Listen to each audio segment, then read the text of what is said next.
Shalom Bapak Ibu. Shalom. Iya. Tadi sangat luar biasa ya. Saya lihat ada begitu banyak orang yang rindu untuk pergi melayani Tuhan ke bangsa-bangsa ya. Dan saya nggak pernah promosi saudara ya. Jadi unit yang saya pegang adalah unit sekolah, dan unit sekolah ini dipercayakan 3 negara ya, 3 negara yang menurut saya luar biasa semuanya ya. Ada Rusia, ada Brasil, ada Argentina ya. Tadi Pak Rolis bilang ke Panama 60 juta, ke Argentina ya beda dikit lah ya. Begitu. Nah saudara, di bawah ada tim dari sekolah begitu ya. Mereka mencoba untuk mendukung pelayanan bangsa-bangsa ini, begitu kan.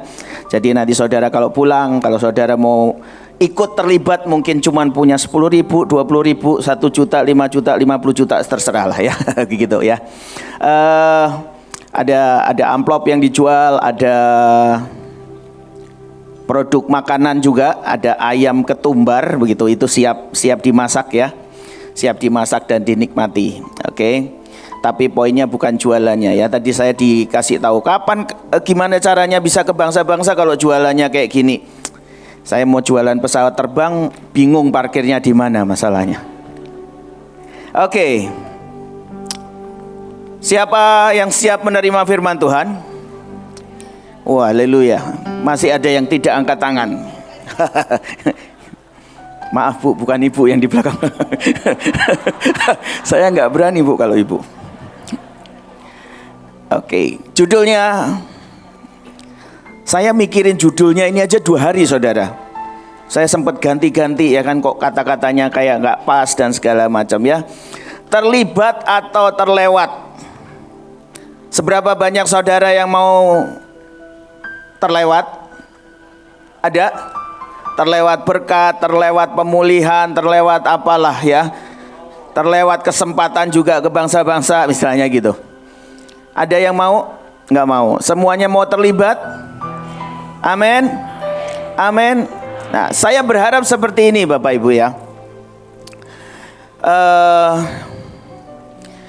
Menurut saya kita ini sudah begitu banyak dilimpahi Tuhan dengan firman, dengan pengertian. Tinggal bagaimana kita ini merenungkan dan kita mengaplikasikan itu dalam hidup kita. Ya. Saya ulangi hal itu. Kita ini sudah terlalu banyak ya. Bayangin dari Januari itu sudah digeber dengan retreat dan lain sebagainya. Ya. Setiap Sabtu pembicaranya 2 sampai 3. Kalau ibuin belum puas 4 bahkan. Ya. Kita ini sudah terlalu banyak. Tapi seberapa kita yang mencoba setiap kali kita pulang kita cerna, ya kan? Kemarin Pak Luki cerita, beliau setiap kali habis acara seperti ini, habis ibadah, pulang baca catatan loh saudara. Bahkan saya lihat saudara aja nyatet aja enggak seringkali. Ya kan? Loh, Pak Luki loh, pulang masih baca catatan. Ya. Artinya apa? Ada sesuatu mungkin rema yang mungkin bisa jadi terlewat. Nah, nanti di PowerPoint saya ini saya juga ada mention beberapa hamba-hamba Tuhan yang luar biasa diurapi lah di tempat ini yang saya belajar.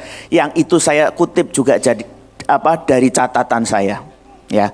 Jadi ceritanya hari ini saya coba meramu dari beberapa orang ya, dan juga apa yang Tuhan wahyukan sendiri buat saya. Oke. Next slide.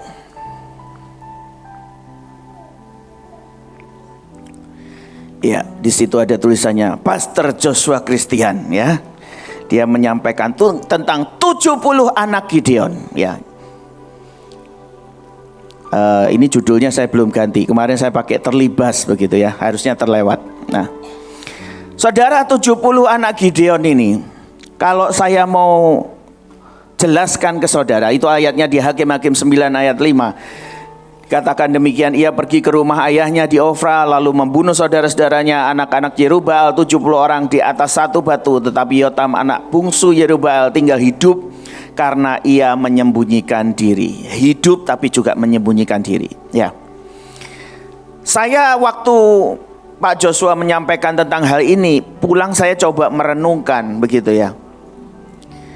Hari itu Gideon dicatat Alkitab sebagai hakim, ya. Hakim hari itu mungkin jadi satu struktural tertinggi lah istilahnya. Saudara bisa bayangkan nggak, anak Gideon pemimpin hari itu, tapi dia tidak bisa mewarisi apa yang orang tuanya punya. Seharusnya kalau dia anak hakim, paling tidak dia pinter lah ya. Tapi Alkitab mencatat ujung hidupnya dia mati dibunuh di atas satu batu loh. 70. Pada waktu saya renungkan hal ini, Tuhan itu menjelaskan, ini anak-anak Gideon ini tidak pernah mempersiapkan diri dengan baik. Sehingga meskipun dia punya bapak yang luar biasa, tapi dia tidak pernah belajar mungkin tentang ilmu pemerintahan, bagaimana dia belajar tentang yang namanya hukum. Mungkin dia juga nggak pernah belajar tentang Taurat Tuhan begitu. Kalau kemarin kita pemuritan, mungkin dia juga nggak belajar bahasa Tuhan begitu ya. Bahasa Tuhan, bahasa pemimpin dan lain sebagainya. Itu yang membuat akhirnya hidupnya nggak bisa mewarisi apa yang orang tuanya punya. Dan akhir hidupnya tragis, saudara. Mati semuanya, dibunuh. Seberapa banyak dari kita makanya seperti itu. Saudara ini punya pemimpin yang luar biasa loh. Mulai dari Bu In, ada Pak Luki, ada Coach Iren, ada Ibu Nita, nah, ya kan? Ada Pak Joshua, ada Pak Daniel Ferry, banyaklah kalau saya sebutin. Seringkali mungkin kita cuma ngelihat mungkin yang dilihat kekurangannya, padahal kalau kita mau lihat kekuatannya, itu yang kita akan kejar dan kita akan warisi kok.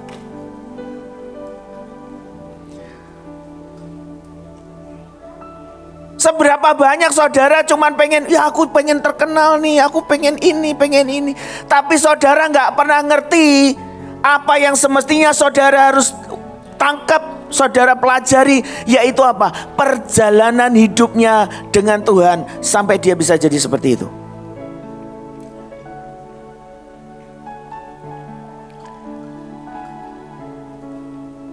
Sepanjang saya ini tahun keberapa ya? 24 berarti.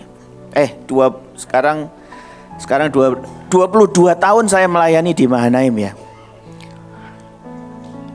Saya melihat orang yang datang silih berganti. Ya. Padahal yang disampaikan, yang diberikan ini makanan yang luar biasa semuanya. Tapi mereka nggak pernah belajar tentang hal itu. Mereka tidak pernah mempersiapkan diri tentang hidupnya sendiri. Nah, pada waktu saya mempersiapkan hal ini, saudara,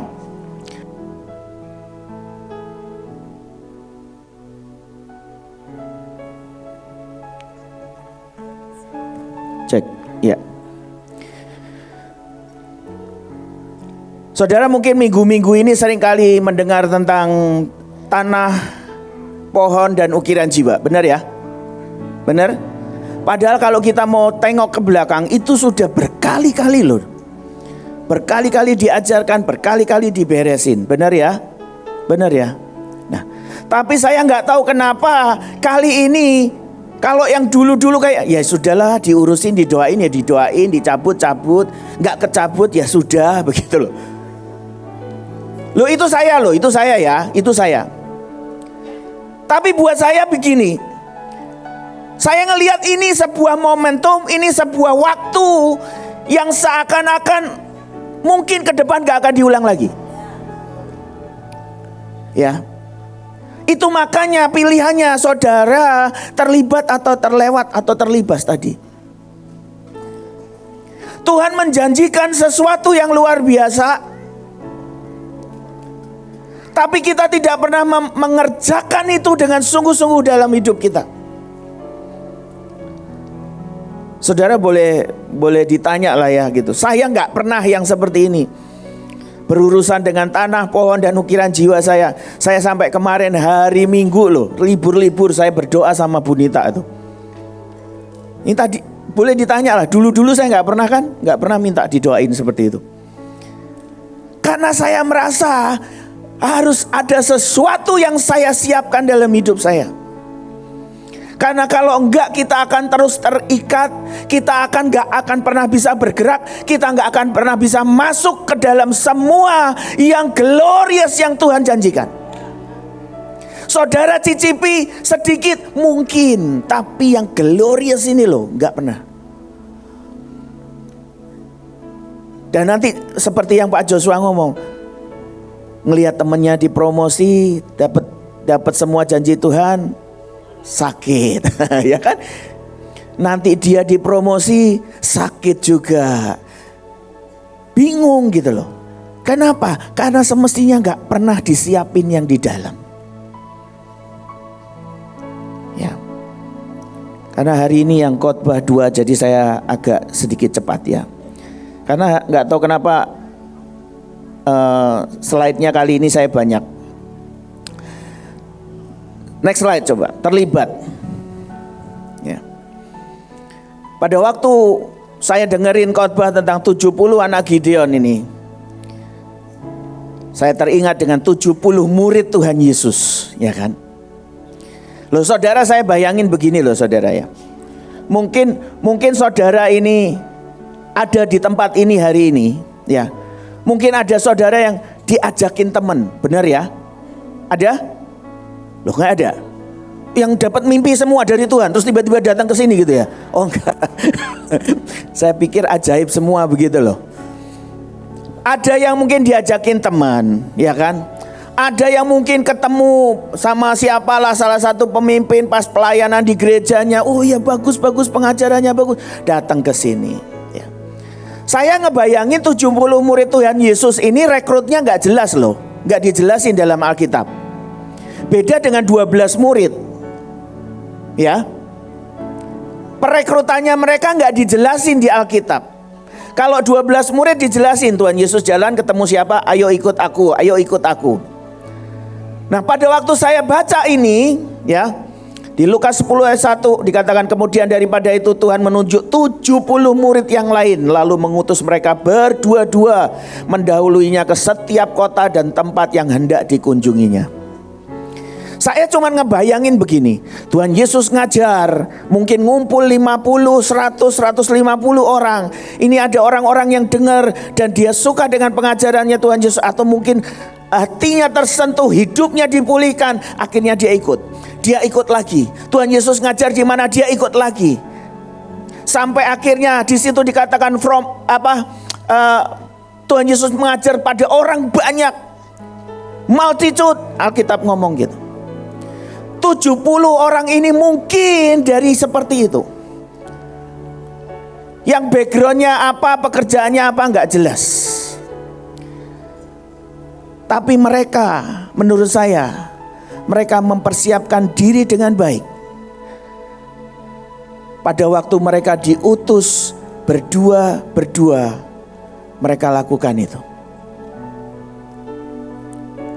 Mereka kerjakan dengan luar biasa. Mereka pelajari semua apa yang Tuhan itu ngomong dan mereka terapkan dalam hidup mereka. Ya. Janji Tuhan buat masuk dalam masa keemasan, limpahan, semua yang ajaib itu menurut saya bukan cuma tahun ini loh. Sudah dari tahun-tahun yang lalu. Tapi saya nggak tahu kenapa saya merasa bahwa kalau tahun ini kita tidak persiapkan dengan baik, kita akan terlewat. Kalau saya nggak mau ngomong kita, maaf, saudara mungkin yang terlewat, ya kan? Ya, begitu. Ya, tidak ada yang terlewat ya. Oke, persiapkan diri makanya, loh, ya kan? Amin. Makasih Bu. Ya, maksudnya biar mereka sadar aja Bu. Oke, next slide ya. Persiapan diri yang akan membuat hasilnya berbeda, saudara. Saya ini pada waktu mempelajari tentang hidup saya jadi semakin ngelihat, aduh, harus banyak yang diberesin ya, ternyata begitu. Ada banyak yang membuat saya ternyata sadar nggak sadar saya ini terjerat begitu ya. Makanya saya mendorong setiap kita, ayo persiapkan diri dengan baik. Persiapkan diri dengan baik. Apa sih yang harus dipersiapkan? Ya, selanjutnya. Oke. Prepare and upgrade yourself. Ya. Yang pertama, saudara, saya mendorong setiap kita itu belajar banyak hal. Ya. Mau diajarin apapun tentang peperangan dan lain sebagainya. Kalau saudara ada di kelompok raja hari-hari ini lagi diajarin yang namanya upgrade dirimu, bagaimana nyata dapat duit tambahan loh. Ya. Enggak cuman masalah yang perang, ya kan, doling dan lain sebagainya. Oke? Tapi ada sesuatu hal yang lain lagi. Kalau kemarin kita pemuritan kita diajarin tentang bagaimana kita mengerti bahasa, kita membangun komunikasi yang benar. Karena ada begitu banyak pelayanan yang gak bisa membangun itu dengan baik. Ujungnya berantakan, saudara. Saudara nonton film ini atau tidak ya? Belum? Sudah lama Bu itu. Bagus Bu itu ya. Saudara lihat di situ, saudara bisa membedakan mana yang Mufasa, mana yang Taka? Ayo. Ya, saya kasih tahu clue-nya ya. Mufasa yang kuning. Taka itu kulitnya agak kehitam-hitaman begitu ya. Ada hitam-hitamnya. Oke. Judulnya itu kan Mufasa The Lion King. Waktu saya nonton hal ini saudara, saya belajar bahwa dalam hidup kita ini memang harus banyak hal yang kita pelajari, saudara. Ya. Jadi ceritanya si Mufasa ini dia terpisah dari orang tuanya. Jadi dia kena banjir bandang, dia ke bawah air dan dia nggak tahulah tersesat di mana. Sampai akhirnya dia ketemu sama seekor singa kecil yang sepantaran lah sama dia, namanya Taka. Taka ini ternyata dia adalah anak seorang raja, ya. Jadi secara jabatannya itu singanya ini penguasa gitulah. Si Taka ini anaknya itu. Tapi di dalam cerita itu kalau saudara lihat, ya, si Taka ini tidak pernah mempersiapkan diri untuk dia bisa mewarisi bapaknya sebagai seorang raja, ya. Sedangkan si Mufasa ini anak yang ditemukan di tengah banjir bandang gitu kan. Bahkan Mufasa di film itu dikatakan dia nggak boleh masuk di dalam kumpulan singa-singa jantan. Kenapa? Bukan anaknya kok gitu. Anak nemu gitu loh. Tapi yang ajaib adalah apa?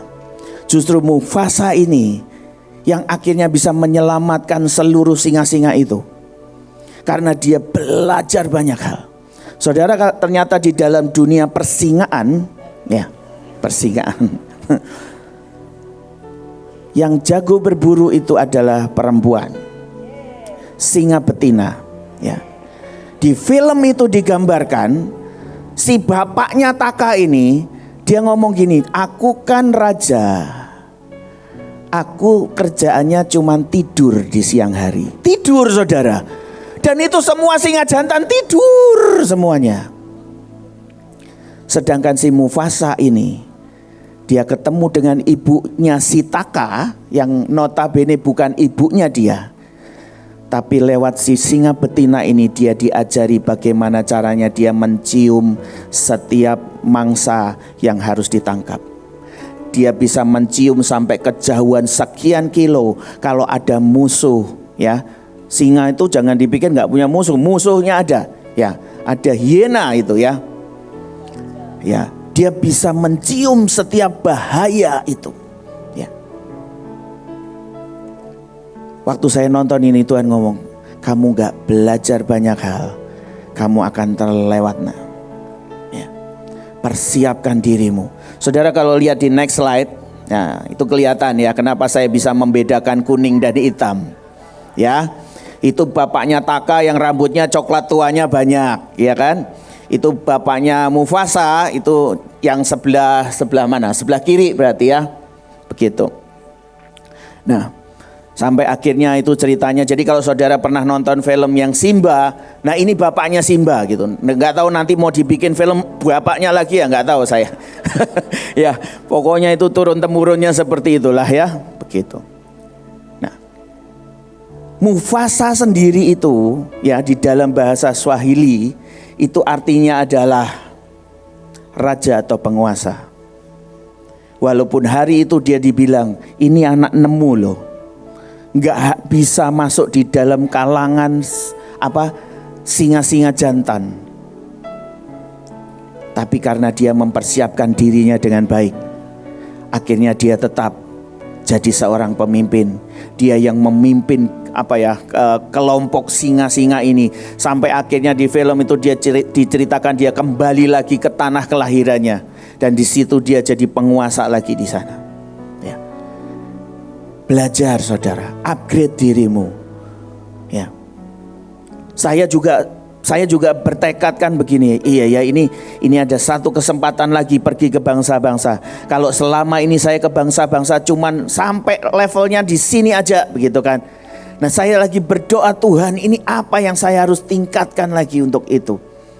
Mungkin lebih serius lagi, lebih menggumuli lagi, lebih punya hati lagi begitu. Upgrade dirimu, persiapkan dirimu dengan baik. Karena kalau enggak, kita akan terlewat banyak hal saudara. Ya. Seperti tadi murid Tuhan Yesus 70 orang itu. Saudara ini mungkin kumpulan dari mana-mana lah. Mungkin ada dari gereja A, gereja B, persekutuan A, apapun. Mungkin ada yang ketemu di jalan juga.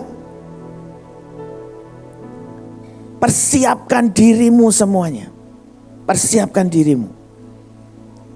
Karena itu yang akan membuat kita bisa masuk terlibat di dalam apa yang Tuhan janjikan. Oke, yang kedua, cara pandang saudara. Ya, ini memang harus diubah, begitu kan? Di 1 Samuel 9 ayat 17 dikatakan, ketika Samuel melihat Saul, maka berfirmanlah Tuhan kepadanya, inilah orang yang kusebutkan kepadamu itu. Orang ini akan memegang tampuk pemerintahan atas umatku. Bayangin loh saudara, ini Nabi Tuhan yang ngomong ya. Nabi Tuhan ngomong seperti itu. Dia dibilang bahwa tampuk pemerintahan atas umatmu. Udah jelas-jelas seperti itu. Tapi justru reaksinya Saul kan berbeda. Siapa aku? Aku ini dari suku paling kecil. Dari suku yang paling kecil ini pun aku keluarga yang paling kecil, yang paling hina dari semuanya. Cara pandangmu melihat semuanya, ya. Saya nggak tahu dengan pemimpin yang lain atau semua lah ya yang belajar tentang tanah, pohon dan ukiran jiwa ini. Sejujurnya nih ya, setiap kali saya berurusan, saya doa, saya cabutin semua. Itu malah muncul reaksinya itu yang aneh-aneh begitu loh. Ya. Tiba-tiba nanti bisa ada suara ginilah, kebalikannya dari apa yang saya cabuti begitu. Ya kan? Itu kalau dulu istilahnya saya, ya memang nasib lah, udah gini aja gitu. Pokoknya hidup aja lah gitu. Tapi gak tahu kenapa saudara, buat saya hari ini saya harus berurusan dengan semuanya. Setiap kali suara itu mulai muncul, di pikiran itu muncul, di hati itu mulai muncul, saya tahu kapan saya harus mengerjakan itu. Saya mulai cabutin lagi, kerjakan semuanya. Cara pandang saya harus berubah. Ya. Buat saya istilahnya begitu ya. Ngomong diberkati aja itu kayaknya susah begitu loh. Tapi saya harus melihat dari sudut pandang Tuhan. Cara Tuhan memandang semuanya.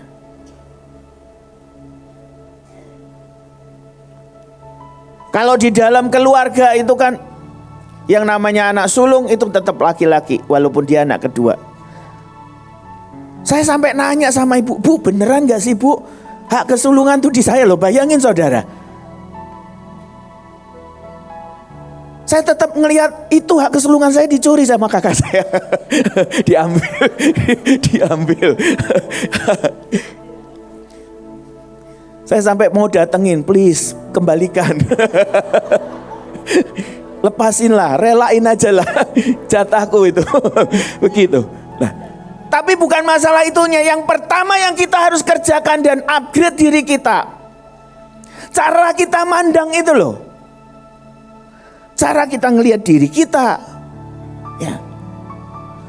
Makanya kemarin ibu ngomong gini, kemiskinan itu bukan perkara kamu dikasih duit 1 juta kok.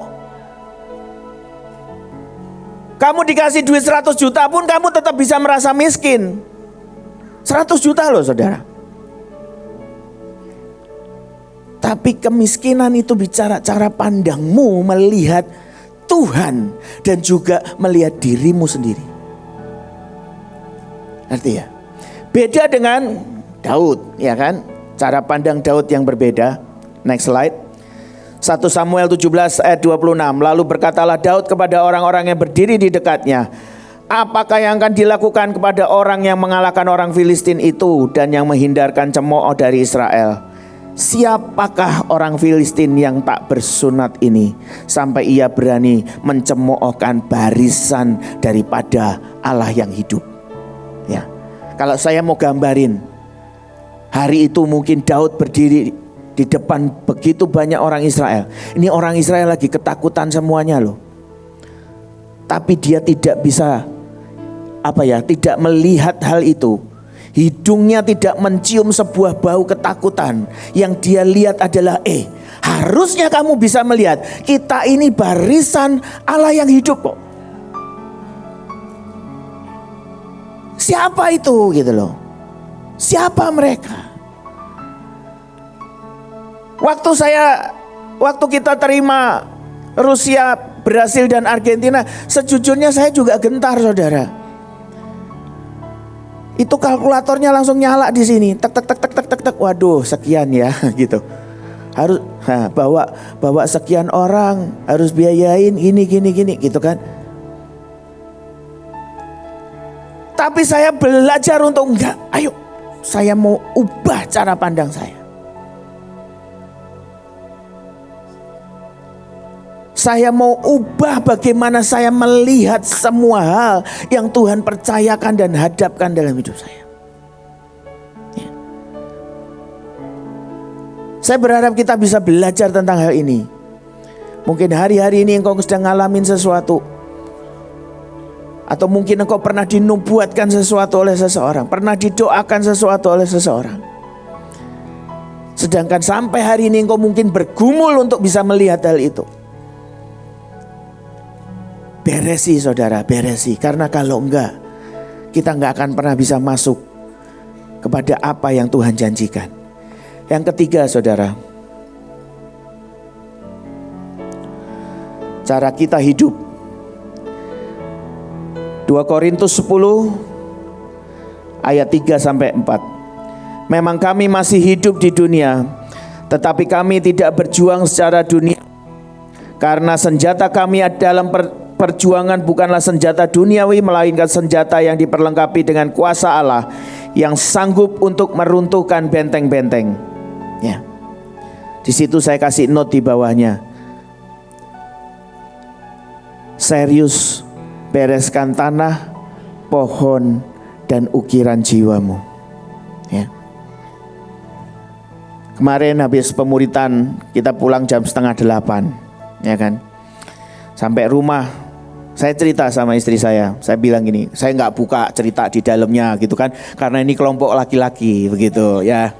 Saya cuma cerita gini, saya buka diri saya ngomong gini. Ternyata ada sebuah ukiran jiwa di dalam diri saya yang membuat saya mendapati semestinya saya ini tidak bisa berkomunikasi dengan baik. Yang membuat saya, istilahnya gini, saya nggak bisa punya bahasa yang benar supaya orang lain mengerti. Tetapi saya pada waktu mendengar orang lain ngomong, saya juga tidak bisa mengerti bahasanya mereka. Ada sebuah ukiran di jiwa saya, ya, yang itu ternyata membekas dan membentuk gitu loh. Sudah sekian puluh tahun, saudara. Nah, bayangin kalau itu nggak kita bereskan, bagaimana caranya? Tuhan punya bahasa-bahasa yang luar biasa dan kita nggak pernah bisa ngerti.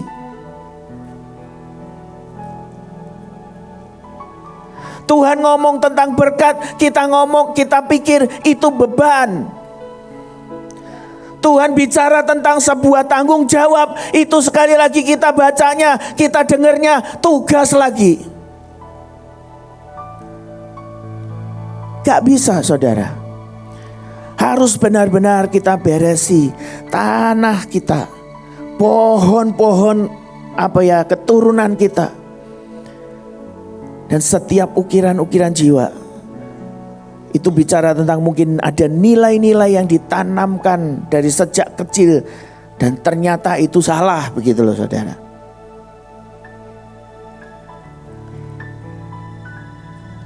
Saya nggak tahu nanti saudara bisa terlibat di kelompok pemuritan mana, tapi kalau saudara ada di dalam kelompok pemuritan itu, please siapkan dirimu.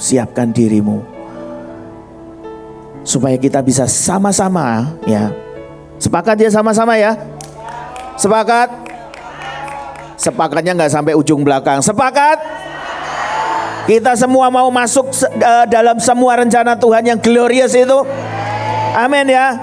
Yang di lantai 4 mana suaranya? Iya, nggak kedengeran saya. Oke. Oh, itu siapa itu?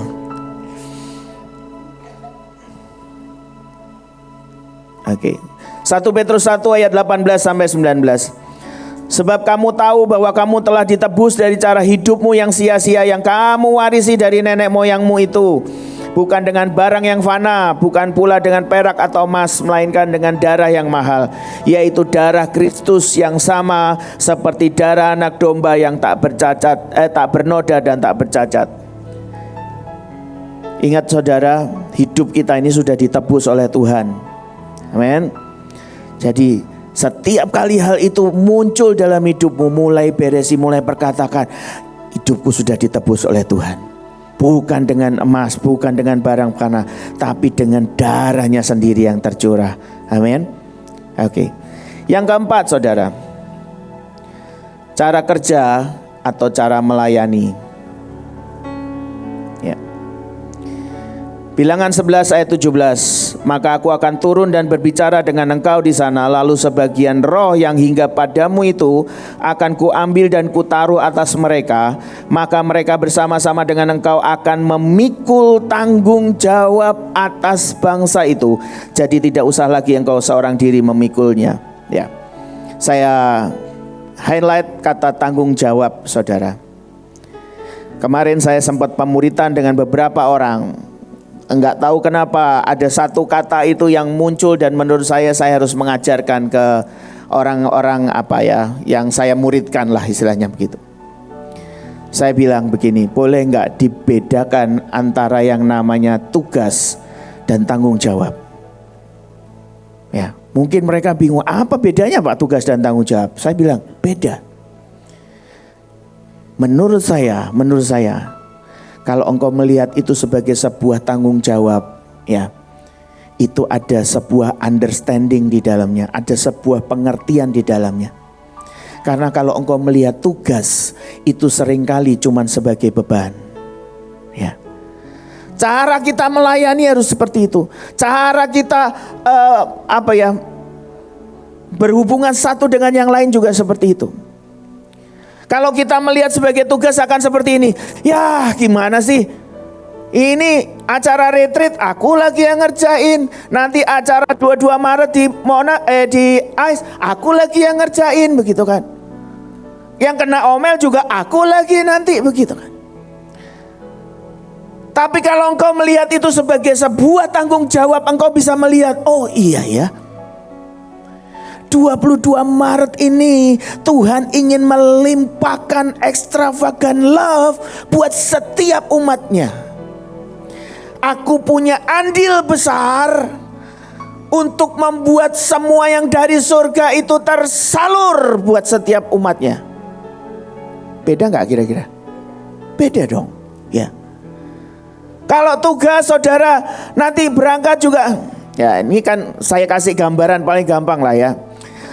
Sekian tahun yang lalu Ibu In pernah kasih tugas saya, menurut saya itu tugas yang gak enak. Ya. Kamu asyir bagian bangun suasana. Saya pikir ini asyir apa lagi sih di gereja, nggak pernah ada loh. Asyir itu di gereja manis-manis gitu ya.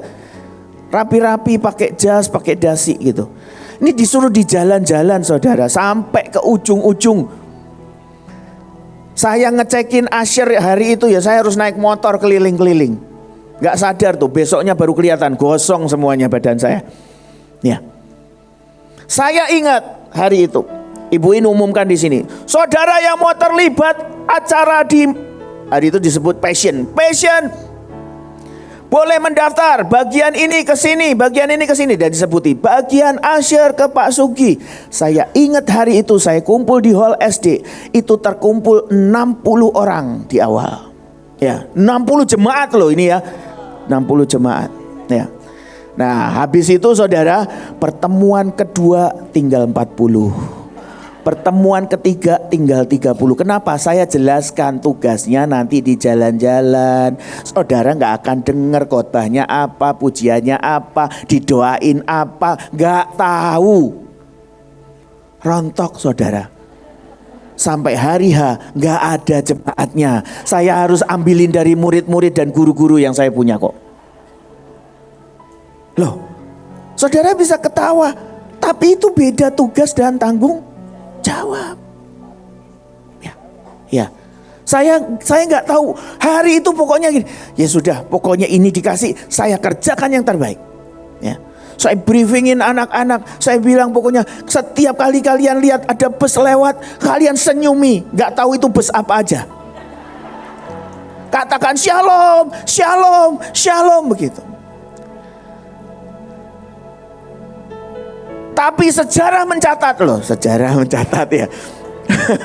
Bukan Alkitab mencatat, gak dicatat di Alkitab soalnya. Sejarah mencatat hari itu jemaat yang mengalami lawatan Tuhan di jalan-jalan begitu banyak. Nah, jadi saya berharap habis ini kalau Ibu In buka pendaftaran pembangun suasana di jalan-jalan, saya berharap banyak yang daftar. Loh, kalau kalian nangkep itu tanggung jawab kok. Lo kan dahsyat saudara ya, di jalan aja sudah dilawat gitu loh. Gak perlu penuh-penuh di situ, yang di gedung biarin 50.000, yang di jalanan 100.000 kan begitu.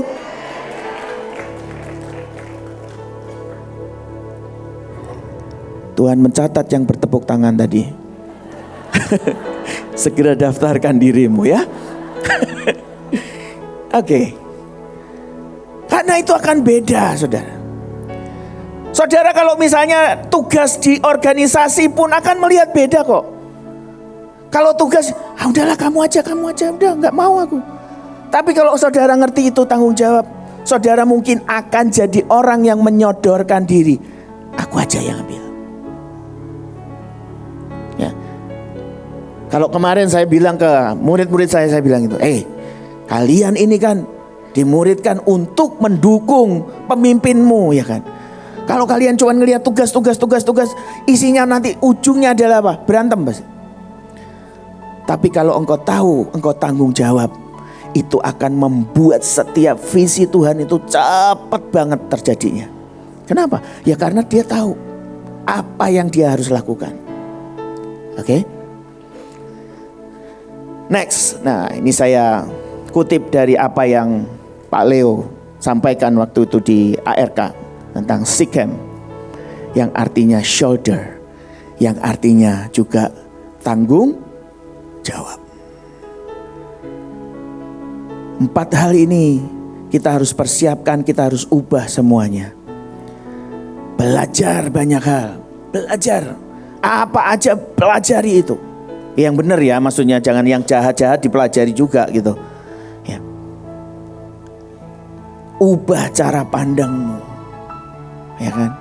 Ubah cara pandangmu, ubah cara hidupmu, saudara.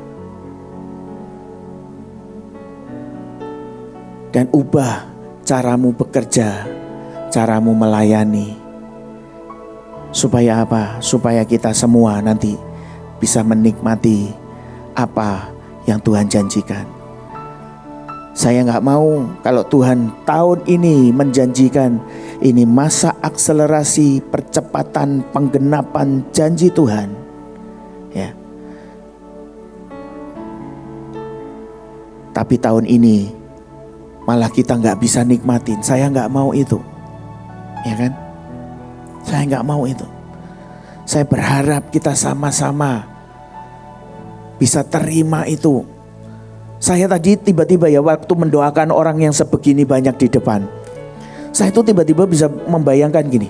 Wih, ini ya kalau orang-orang yang maju di depan ini bisa berangkat ke bangsa-bangsa, itu dahsyat banget loh saudara. Itu akan dahsyat banget ya. Itu akan jadi sebuah kesaksian yang luar biasa.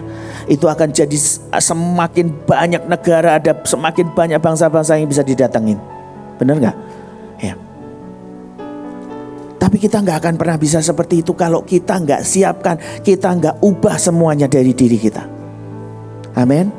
Kerjakan dirimu dengan benar. Ya.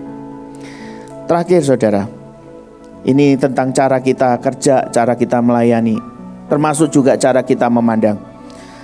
Lukas 10 ayat 17 dikatakan demikian. Kemudian ke-70 murid itu kembali dengan gembira dan berkata, Tuhan juga setan-setan takluk kepada kami demi namamu. Ya, dikatakan demi namamu.